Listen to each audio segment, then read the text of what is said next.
Hello students, this is Ms. Nittinger with your first unit vocabulary words. In our first unit, we will be covering the Roman and Byzantine Empires, which are chapters 1 and 6 in your social studies textbook. I'll be making one of these videos for each unit we have. Your homework will be to watch this, write down all the vocabulary words in the vocabulary section of your social studies binder, and then you need to study these words throughout the term so that you'll know them for your unit test.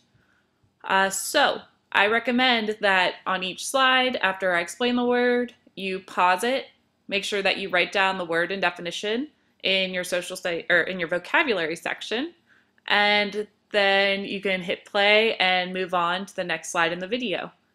Okay, so let's get started.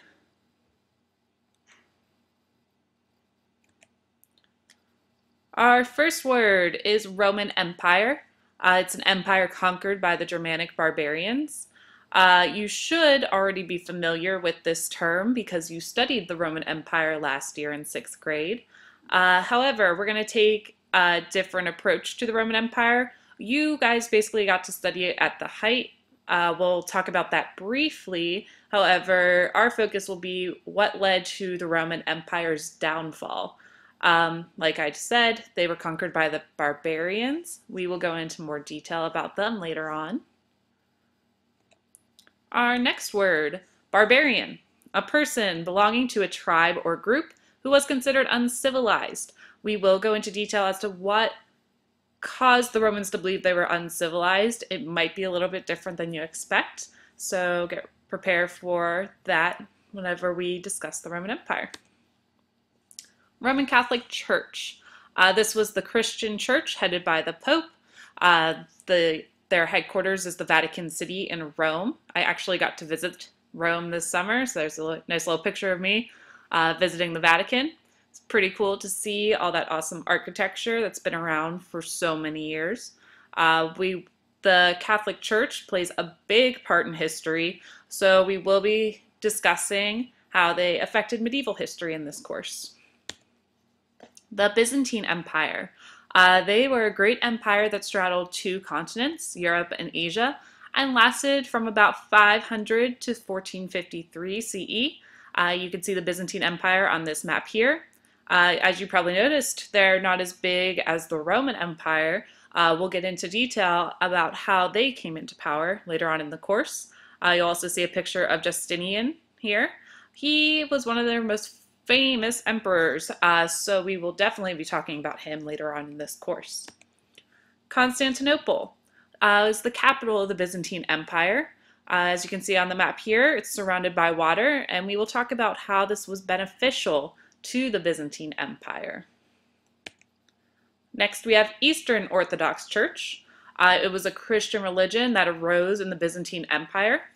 As you can see in this picture, this is the Hagia Sophia, their most famous cathedral. It rivals the Vatican in Christianity in Europe at this time.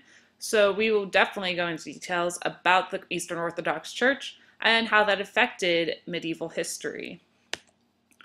Icons. They were a type of religious image typically painted on a small wooden panel and considered sacred by Eastern Orthodox Christians.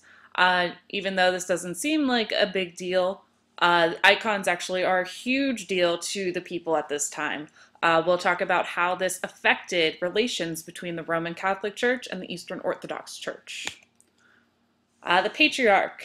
In the Eastern Orthodox Church, the bishop of an important city. With the time period we're talking about, the Patriarch was from Constantinople. We will talk about how he is different from the Pope and what kind of decisions he made in comparison to the Pope. Schism or schism, you can pronounce it either way. It's a formal division in a church or religious body. As you can see, it looks like there was some kind of divide that happened in our medieval history here. We have Rome over here, Constantinople over here. We will talk about how the schism comes into play. Public works. Construction projects built by a government for public use. such as buildings, roads, and bridges. We still see public works today.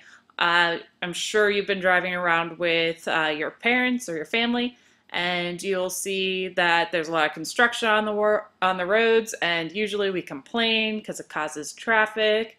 But actually, they're really looking out for us. They're trying to make our roads better and safer, so we should try and cut them some slack. Excommunicate. This is our last vocabulary word for the unit.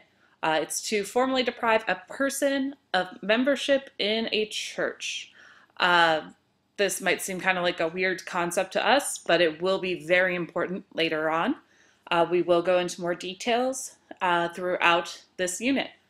So, you should have written down all your vocabulary words by now. Make sure that they are in that vocabulary section because I will be checking them on Friday. Make sure that you're studying these words a little bit every day throughout the unit so that you are prepared for your test. I will have a Quizlet posted, and also you can choose to perform a side quest to further enrich your understanding of these words.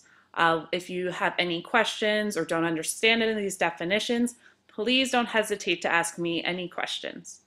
All right, until next time, enjoy these vocabulary words.